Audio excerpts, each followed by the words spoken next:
think we're all pretty grounded and remaining, realistic about, where we're at. There's still improvement to be made. Still a lot of games left to be played, but we like the fact that the results have been positive.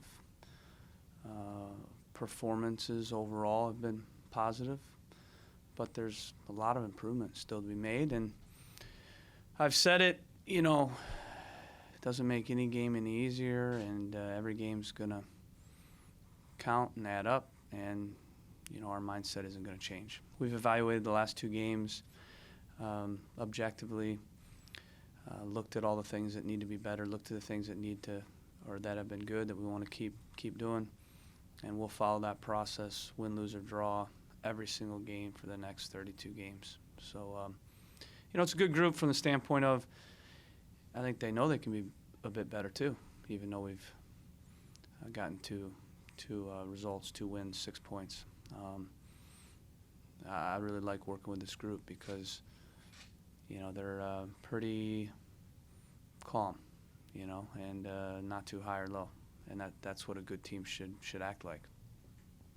Coach, Darlington, again, named to the U.S. national team, and these games obviously even more important than any he's played in. A little bit of coach's pride when you see his name come on that list. Yeah, great. Really excited for him. Obviously, we'll lose him for a game. Not excited about that.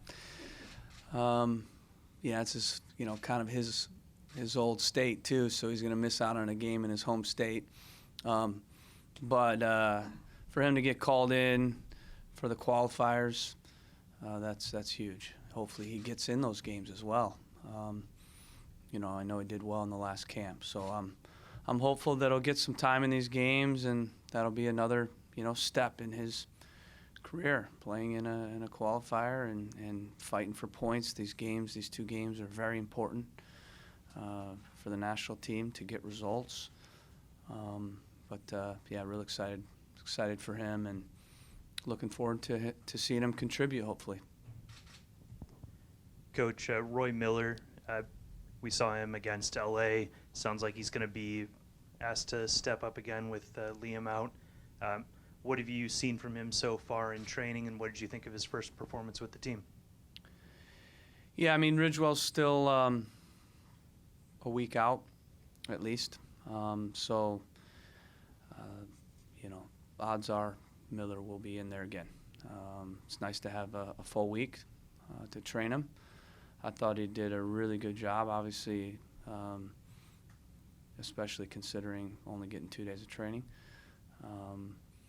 It helps when he's an experienced player. He knows the league, speaks English. He's played on that pitch. He's played on this pitch coming up, obviously with another team a couple times. But all those things help.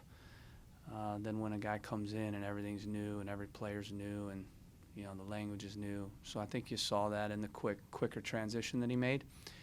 The other thing is that position is pretty standard for the most part, central defender.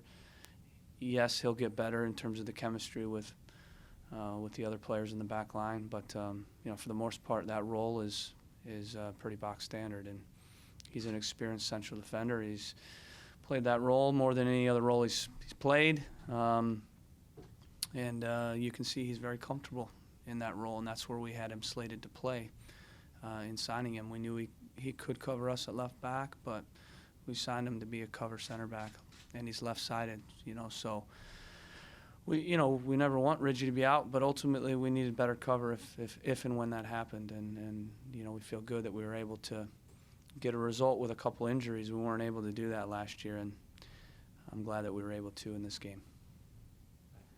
Coach, Cubo Torres has 2 goals this season after going 2 seasons without scoring a goal. Have you noticed anything different about how they're playing him? And also we talked about the psychology of playing. For a guy to go through a drought that long, what does that say about him? Yeah, I thought that might happen because he's worked with Wilmer before. And a lot of a player's performance and confidence comes from the coach. You know, if a player knows there's a coach that believes in him, that trusts him, he's scored goals with Wilmer, with Chivas before, and I think little things like I'm sure the conversations Wilmer has had with him will lift a player, and you're seeing that. Obviously, I had the chance to coach Kubo here with the All-Star team. He's a great kid, and you know, it's good to see him back playing well. I hope he has a bad game versus us, but he's a good player. He's a goal scorer, you know, and I just don't think he ever really got the confidence, full confidence, you know, prior to now. Caleb, I wanted to know how David Guzman is doing, and if he's not available this weekend, who can slot in that plays most like him, that lets Chara be the midfielder that you've talked about wanting him to be this year? You're not supposed to ask questions to give answers to hurt our scouting, Sam. We're going to have to do you want to win the game or do you want to lose the game? No. So we don't know on Guzman. It's day to day. You know, he has an AC joint sprain. So he obviously took an injury. He was in pain, and he left the game. Didn't train yesterday, didn't train today. Did some stuff, you know, on the pitch, on the side, but nothing contact. And he'll be day to day. So we don't know, honestly, if he'll be in the game. We'll prepare like we always do with and without him. We have several options that we can go with. You know, obviously the Zemansky option was one we went to in the game. We went to that option for different reasons, but we were up a goal. And, you know, we felt in that game and with the match state, what it was, that was the right decision. But there are other options that we can do. We can slide Darlington in and go with another winger. We can play a Mobi Akugo. Everybody brings different things. It all depends always on each game, the opponent, and current form of the players, and what we want to get out of the game. So those are kind of the options we could go with if he's not in the game. Coach, you talked about Torres already. I was hoping you could talk a little bit more about the Dynamo's overall style of play, what you see as their approach this year, and what maybe's changed since last year. Yeah, I mean, I'm not surprised that the team's done better. I have a lot of respect for Wilmer. I've known him a long time. Knew him when he was with the U17 national team, when he did a nice job there. Knew him when he was with Colorado, playing a big role, working with Oscar. And, you know, he had a tough situation at Chivas, but you could see the team was fighting and they were organized. And, you know, I knew that would be the case with him taking over this team. I think he earned that right to get the job as well with what he did, you know, with the USL team. You know, he's a guy that gets his teams organized. He gets his teams fighting. He's smart in what he wants, clear in what he wants. You can see they have athletic players that can hurt you. And, you know, it reminds me a lot of some of the things you saw you see with Oscar's teams. But Wilmer's his own guy, you know, and but I think he gets this league, he gets what works, and you're seeing a team that's organized, that plays in transition, and they have the players to open you up if you're not balanced and smart in managing that. You know, Kyoto's a very good player. We know him very well, obviously. Played for Olympia in Honduras, and, you know, when he first played against us here on this pitch, he caught our eye. You know, we've liked him for a couple years, and he obviously did very well in that series against us. So we know him very well, and he's a dynamic player. Ellis as well. So that front three is dynamic, and everybody else, you know, when you look at their team, it's a pretty good team. I said that last year when we played Houston.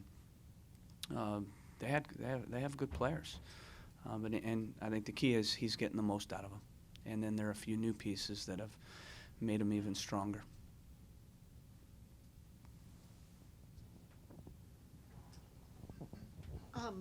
Last week you started Marco Farfan, a homegrown player from the Development Academy.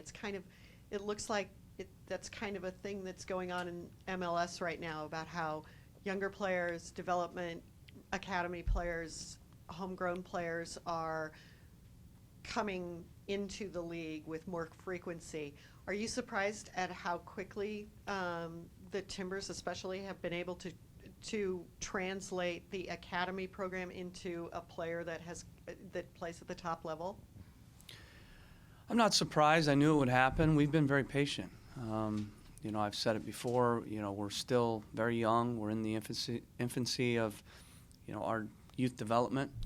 Our academy's not been around a long time. We have a very small player pool, but we feel like we have the right infrastructure and the right coaches and the right environment in place to develop players. And eventually, we knew it would blossom and happen. You got to plant the seeds, and eventually those seeds will, grow and it'll lead to players coming up through, and there'll be more. So Marco's the first one. I said it when we signed him. We're not just signing him for fluff. We're not just signing him just for the token gesture of saying, yeah, we got a homegrown. We're signing him because we felt like he's a guy that would eventually step in and play. Maybe he's getting more time than we thought he would. Partly that's because of the injury, but we put him in a position in that 2 spot in the depth chart for a reason, because we were committed to playing him if Vitas was out. Or if we rotated Vitas out, and we didn't blink an eye or hesitate when Vitas was out to put him in that preseason game, and we didn't hesitate this game as well in a real game to put him in, and he repaid that faith.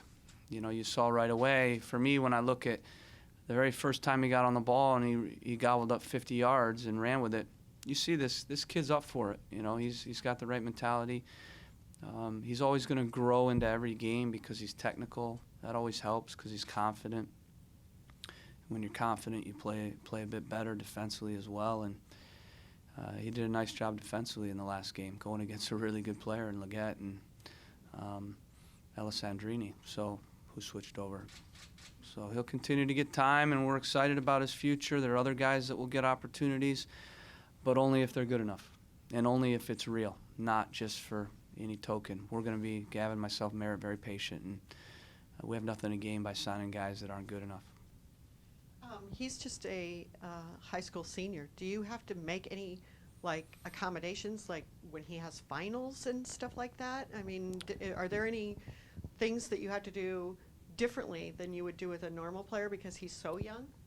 Yeah, I mean, he's able to work with his school with those things, so they've been very cooperative. Obviously, it is a unique situation. There's a high school kid, in this area that has a pro player walking around the halls. And it's important that he stays humble, stays grounded. But he's a professional in the way that he thinks. He's not your typical 18-year-old kid. He keeps his nose clean. He's not into the normal stuff that high school kids might be into, or he's got a professional mentality. He lives at home, so that helps. We think that's a positive for him to stay with his family and stay with that support group. It's not time for him yet to live on his own. So we feel like that's a good situation. Does have to commute, every day. He told me the other day it takes about an hour in the morning with the traffic and stuff. So those are things that aren't ideal.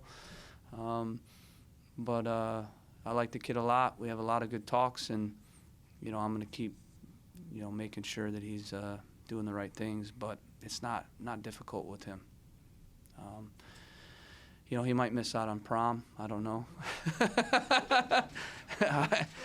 Yeah, so those are things you sacrifice. But I think he's definitely willing to do that to be a professional for the Timbers. The last one, JV. Caleb, we talked about Darlington Nagbe earlier. I was wondering, seeing Jorge Villafana getting named to this roster, obviously a big deal for him to get named to a roster like this. given that you coached him? What was it like to see his name on that list? Yeah, I think any guy that you've worked with that's in that group, you know, there've been a few Akron guys, and you know, the Perry Kitchens and Will Trapps of the worlds, and you know, Yedlins and guys that you've had on the the Timbers. Anytime you've worked with a guy that's with the national team, it's, you know, it's always nice, and you silently, you know, root for the guys. Obviously, they're on other teams, but not when they're playing against you. So I think, yeah, it's great to see Jorge in there. I think, you know, that partnership of, I'm not the coach, but the partnership of him and Darlington's a pretty good one. So we'll see. You know, we'll see. I know they did really well in the last camp together.